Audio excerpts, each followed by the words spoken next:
So here we have the Nissan Juke 1.6 Techna automatic on a 12 plate. I'm going to start off by showing you around the outside of the car, and then we'll hop in and run through some controls on the inside. But from the outside you can see that it's a 5-door car with alloy wheels and tinted windows. Let's start off inside the boot and work our way around the rest of the car from there.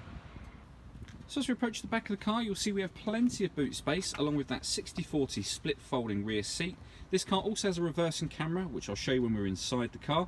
This tray section will lift up to reveal the space saver spare wheel.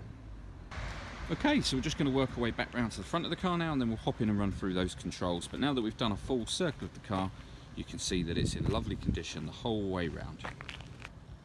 Just briefly before we climb in, I think it's well worth seeing the interior from this exterior point of view. You get full leather seats.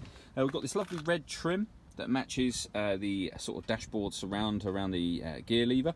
There's plenty to run through by way of controls, so let's hop in and we'll do that now.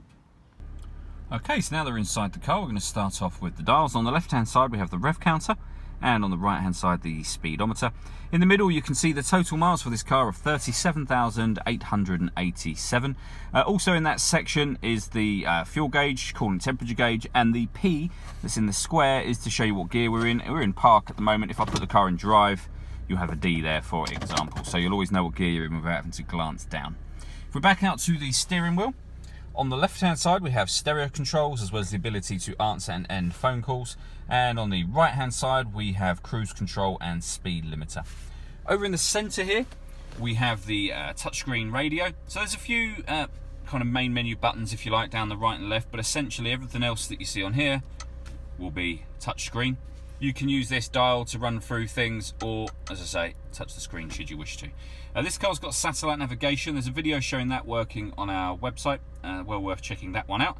We've got FM AM radio, a CD player, USB input and auxiliary input as well, so plenty of ways to listen to your music. And on top of that I mentioned the reversing camera.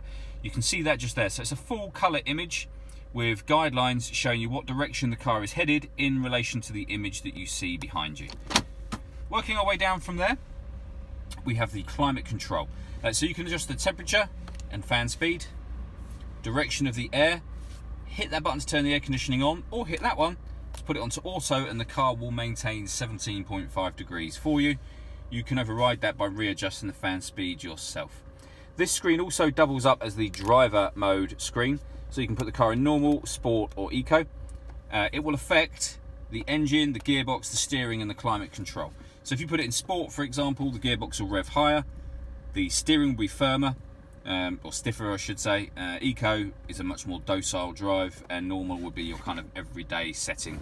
You can also kind of set them up yourself down the right hand side just here. Underneath that we have the auxiliary and USB input, a 12-volt charging socket underneath this cap, the fully automatic gearbox, and then underneath the central armrest, driver and passenger heated seats. All that leaves me to say is thank you for taking the time to watch this video. If you'd like to come and see the car in person and have a test drive, please feel free to call any of our MJA sites. We'd love to hear from you soon.